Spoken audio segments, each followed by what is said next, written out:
अस्सलाम वालेकुम गाइस। दो बैठे ने मजदूर काम ते ਤੁਹਾਨੂੰ ਉਹਨਾਂ ਦਾ ਇੰਟਰੋਡਿਊਸ ਕਰਾਈਏ।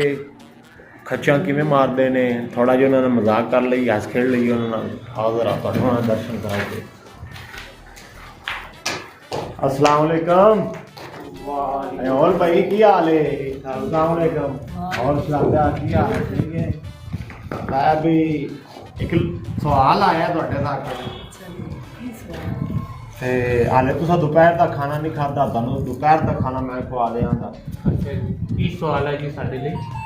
ਤੂੰ ਕਹਿੰਦਾ ਜ਼ੁਬਾਨ ਫਾੜ ਕੇ ਅੰਮਾ ਪਾਇਆ ਸੂਜੀ ਦੇ, ਅੰਮਾ ਪਾਇਆ ਸੂਜੀ ਦੇ ਕਹਿ ਜ਼ਰਾ।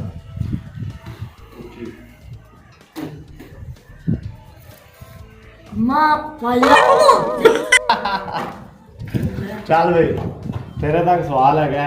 ਤੂੰ 10 ਦਫਾ ਕਹਿਣਾ ਹੈ ਬੇਰੀ ਤੇ ਮੁੱਢ ਬਾਲਟੀ। ਬੇਰੀ ਜਿੰਦੇ ਨਾਲ ਬੇਰ ਨਹੀਂ ਲੱਗੇ ਹੁੰਦੇ ਤੋ ਬੇਰੀ ਮੁੱਢ ਬਾਲਟੀ 10 ਦਫਾ ਕਹਿਣਾ ਹੈ।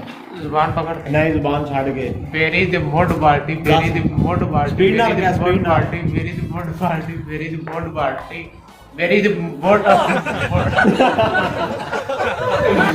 ਲੈ ਵੀ ਜਾਨੋ ਦੋਵੇਂ ਗਏ ਜੀ ਸ਼ਰਤ ਹਾਰ। ਹੁਣ ਤੁਹਾਨੂੰ ਫਿਰ ਕੁਛ ਨਹੀਂ ਲਾ ਸ਼ਰਤ ਜਿੱਤੋ ਤੁਹਾਨੂੰ ਮੈਂ ਖਾਣਾ ਖਵਾਉਣਾ ਸੀ। ਠੀਕ ਹੈ ਚਲੋ ਇਹ ਯਾਦ ਕਰਾ ਜੇ, ਕੱਲ ਮਿਲਾਂਗੇ। ਅੱਲਾ ਹਾਫਿਜ਼। ਬੇਰੀ ਮੁੱਢ ਬਾਲਟੀ। ਲੈ ਵੀ ਦੋਸਤੋ ਤੁਸਾਂ ਇਹ ਦੋ ਫੁੱਦੂਆਂ ਦਾ ਇੰਟਰੋਡਿਊਸ ਕਰ ਲਿਆ ਜਨਾਬ।